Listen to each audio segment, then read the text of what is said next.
नमस्कार साथियों, मैं प्रदीप शैन आपका स्वागत करता हूं आपके अपने परिवार Shri education point by Pradeep शैन।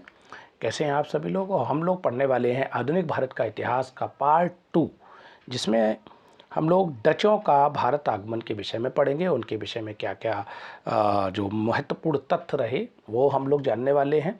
और इससे पहले वाले वीडियो में मैंने यूरोपियों के अंतर्गत पुर्तगालियों के भारत आगमन का मैंने वीडियो बनाया था। अगर आपने वो नहीं देखा है तो प्लेलिस्ट में मॉडर्न हिस्ट्री की चैनल पर जाकर मॉडर्न हिस्ट्री नाम से प्लेलिस्ट बनी हुई है, वहाँ जाकर आप लोग वो वीडियो देखें। और अगर चैनल पर नए हैं तो प्लीज़ चैनल को शेयर करिए, सब्सक्राइब करिए, लाइक करिए, जिससे मैं इसी तरीके से आपको हिंदी के और जो हमारा हिस्ट्री का पोर्शन है उसके वीडियो में आपको डालता रहूँ, आपको बताता रहूँ, समझाता रहूँ। ठीक है, तो प्रारंभ करते हैं। आधुनिक भारत का इतिहास पार्ट 2 में हम लोग डचों का भारत आगमन पढ़ेंगे। उनके क्या महत्वपूर्ण पॉइंट हैं, आइए चर्चा करते हैं डचों के विषय में। तो जैसा कि आप देख रहे हैं, ये जहाजी बेड़े दिखा रहे हैं कि जहाजी बेड़े से ये आए और डचों का जो समुद्री रास्ता ही था एक भारत आगमन का, हवाई यात्रा होती नहीं थी। तो ये लोग डच पुर्तगालियों के बाद डच का आगमन हुआ। अगर बात करें डच की, तो डच जो थे वो नीदरलैंड, वर्तमान में ये हॉलैंड के निवासी थे। नीदरलैंड और हॉलैंड यहाँ पे लिखा है, नीदरलैंड वर्तमान में कहा जाता है। तो ये वहाँ के निवासी थे। पुर्तगालियों के बाद डच ही भारत में आए, यानी पुर्तगालियों का जो आगमन था उसके बाद कौन आया, डच भारत में आ गए। पुर्तगालियों के बाद किसका आगमन हो गया, डचों का आगमन भारत में हुआ।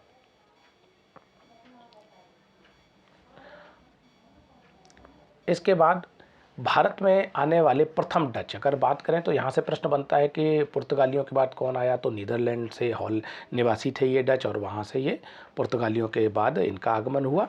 उसके बाद भारत में आने वाला, यहाँ से बहुत अच्छा प्रश्न बनेगा, मोस्ट इम्पॉर्टेंट इसको हम प्रश्न कहेंगे कि अगर पूछा जाएगा भारत में आने वाले प्रथम डच, भारत में आने वाला जो प्रथम डच था वो कौन था, तो प्रथम डच जो नागरिक था ये कार्नेलिस नाम से ये व्यक्ति था, जिसका नाम था कार्नेवालिस। कार्नेवालिस डे हस्तमान नाम का एक व्यक्ति था ये, और इसको हाउटमैन की उपाधि दी गई थी। हाउटमैन के नाम से इसको जाना जाता था। ये भारत में आया, और कब आया, अगर हम बात करें इसकी डेट की, ये कब आया, तो 1900, इसकी बात करें 1996, इसका आगमन जो हुआ, सॉरी 1996 नहीं, इसमें ये 1500, हम लोग 1996, 1595 और 96, यानी 96 की बात है, 1596 के समथिंग ये भारत में इसका आगमन हुआ। तो प्रथम पूछ लेते हैं, जैसे प्रथम पुर्तगाली पूछ लेते हैं, प्रथम पुर्तगाली कौन था, तो प्रथम पुर्तगाली कौन था जो भारत आया था, तो आपको मालूम है पुर्तगाली कौन था भारत आगमन वाला, इसका नाम था वास्को डी गामा। कौन था, वास्को डी गामा, कहीं कहीं डगामा लिख देते हैं, कहीं कहीं डिगामा लिख देते हैं। तो वास्को डी गामा नाम का जो पुर्तगाली भारत आया था प्रथम। और अगर डच की बात करें तो डच में कौन आया था, कार्नेलिस डे हस्तमान हाउटमैन नाम का व्यक्ति था। ये भारत में 1596 के मध्य में ये भारत में आया। आगे चर्चा करते हैं और क्या महत्वपूर्ण इसके पॉइंट रहे। यूरोप में अगर हम बात करें कि यूरोप में जो, ये डेट लिख लीजिएगा, यूरोप में एशिया से भारतीय मसालों की बढ़ती मांग को देखते हुए डच व्यापार के इरादे से भारत आए थे। देखिए क्या लिखा है, यूरोप में जो एशिया से जो भारतीय मसाले जाते थे, कितनी बड़ी डिमांड थी, भारतीय मसाले की डिमांड, बढ़ती हुई डिमांड को देखते हुए ये जो डच थे ये भारत, क्योंकि इनको व्यापार करना था, इनको लाभ दिख रहा था कि भारतीय मसाले बहुत महत्वपूर्ण हैं, इनका अच्छा दाम मिलता है, तो ये इरादे से भारत में आए थे। अगर आपसे पूछा जाए बोले किस लिए ये आए थे, तो ये भारतीय मसालों की बढ़ती मांग को देखते हुए ये व्यापार के मकसद से कहाँ आए थे, भारत में इनका आगमन हुआ। महत्वपूर्ण प्रश्न यहाँ से भी बनने की संभावना है। आगे चर्चा करते हैं अन्य बिंदुओं पर।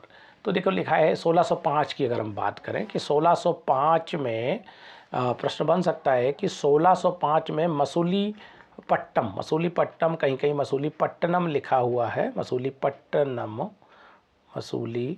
पट्टनम भी कहीं कहीं लिखा है, पट्टनम भी इसको पढ़ते हैं, मसूलीपट्टनम पूरा नाम है, कहीं कहीं मछलीपट्टनम भी कह देते हैं। ये आंध्र प्रदेश में स्थान है, आंध्रा का अगर हम बात करें, ये मसूलीपट्टनम कहाँ है तो आंध्र प्रदेश राज्य का एक स्थान है मसूलीपट्टनम, जिसको मछलीपट्टनम भी कहा जाता है। डचों ने सबसे पहली फैक्ट्री की स्थापना की। आपसे पूछा जाएगा कि डचों ने पहली फैक्ट्री कहाँ स्थापित की अपनी, तो प्रथम फैक्ट्री कहाँ की, मसूलीपट्टनम, जिसको मछलीपट्टनम भी कहते हैं, और ये कहाँ है, आंध्र प्रदेश में है। और कब की, तो ये आपको डेट क्लियर हो गई कि 1605 ईस्वी में की। उसके बाद क्या किया, 1610 में डचों ने भाई चंद्रगिरी के राजा जो थे, राजा से समझौता करके पुलिकट, ये पुलिकट में ये पड़ता है आपका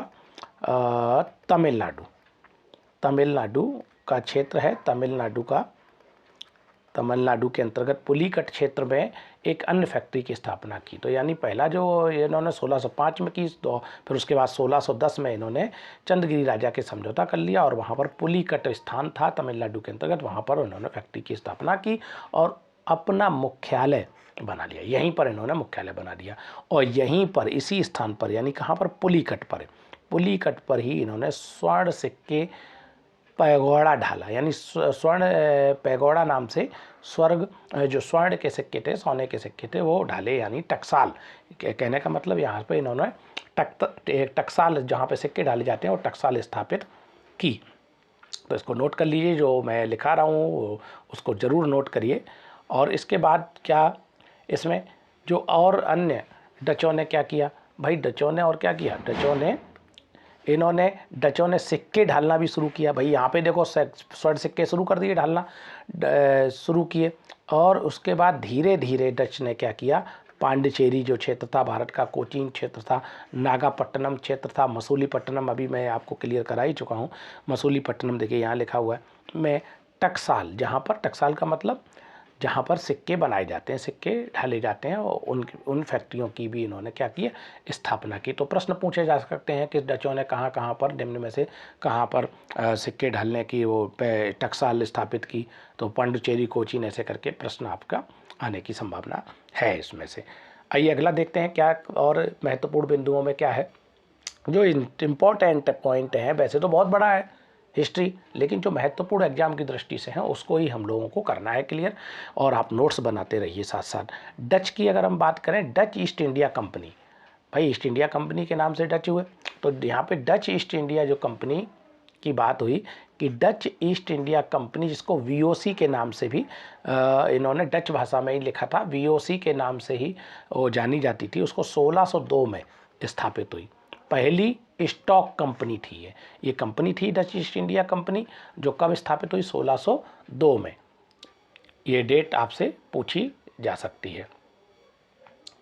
आगे क्या है देखते हैं। डच ईस्ट इंडिया कंपनी की अगर बात करें यहाँ पे, तो देखा है डच ईस्ट इंडिया कंपनी चीनी और कॉफ़ी जैसी फसलों का एक आवश्यक उत्पादक, यानी ये चीनी और कॉफ़ी जैसी फसलों का तो ये उत्पादन करते थे, और मसालों और वस्त्रों का एक प्रमुख निर्यातक बन गया था। यानी जो डच ईस्ट इंडिया कंपनी थी वो चीनी, कॉफ़ी फसलों को उगवाते थे, फसलें कराते थे, इनका उत्पादन करते थे, और भारत से जो मसाले और वस्त्र थे इनको कहाँ ले जाते थे, दूसरे देशों में। निर्यातक का मतलब अन्य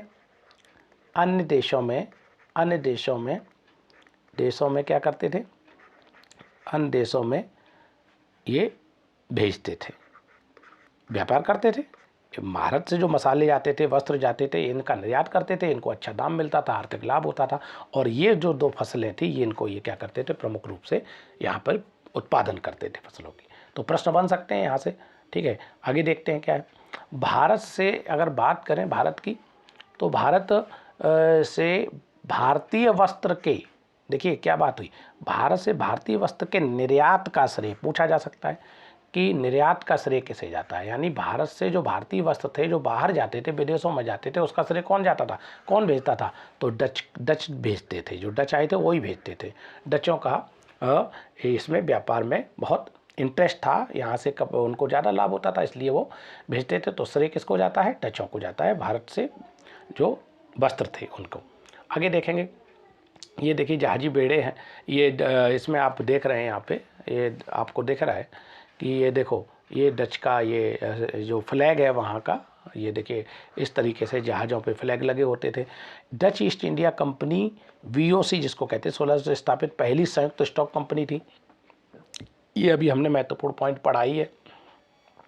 उसके बाद हमने देखा, ये देखिए,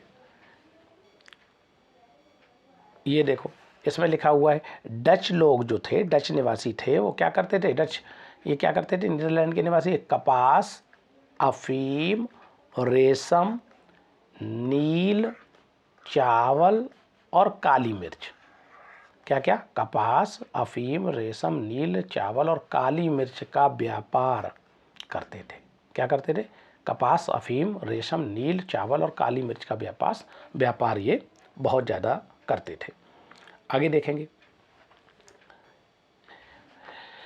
यहाँ पर पॉइंट क्या दिया है, महत्वपूर्ण बिंदु क्या दिया है? पुलिकट। देखिए पुलिकट जो तमिलनाडु में है, अभी हमने बताया था। सूरत गुजरात में है। बामलीपट्टनम की बात करें, ये आंध्र प्रदेश में है। कराईकल पुडुचेरी का क्षेत्र है। चिन सुराहा की अगर हम बात करें तो चिन सुराहा जो है, चिनसुरा ये पश्चिम बंगाल का जो क्षेत्र है, यहाँ पर इन्होंने अपनी कोठी स्थापित की थी। और ये अगर हम बात करें चिनसुरा में, तो यहाँ से प्रश्न आ चुका है 1653 में इन्होंने चिनसुरा जो पश्चिम बंगाल का क्षेत्र है वहाँ पर इन्होंने कोठी स्थापित की। और एक यहाँ पर इन्होंने चिनसुरा में ही, मैं यहाँ पे नोट करा दे रहा हूँ, लिखा दे रहा हूँ, गुस्तावस फोर्ट के नाम जो फैक्ट्री स्थापित की। जो यहाँ पे इन्होंने एक किला बनवाया था, चिनसुरा में किला बनवाया था, उसका नाम इन्होंने रखा उसको नोट कर लीजिए, गुस्तावुस फोर्ट। गुस्तावुस फोर्ट के नाम से किले का निर्माण इन्होंने कहाँ कराया था? ये 1653 में इन्होंने गुस्तावुस फोर्ट नाम मतलब किले का निर्माण कहाँ कराया? चिनसुरा में।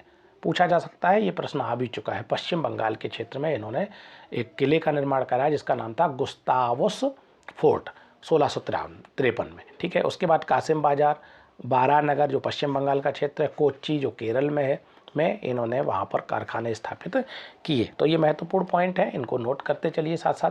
आगे देखेंगे क्या है इसमें। अगर हम बात करें कि यहाँ पर कि भारतीय जो उपमहाद्वीप में उनकी उपस्थिति कब हुई? 1605 से इनकी उपस्थिति मानी जाती है और कब तक? 1825 तक। बताइए कितना लंबा समय रहा, लगभग 200 साल तक इनका उपस्थिति इनकी भारत में डचों की रही। 200 साल से थोड़ा ऊपर ही है, 220 साल लगभग इनकी उपस्थिति भारत में, 220 साल के लगभग इनकी उपस्थिति भारत में रही। उसके बाद क्या हुआ?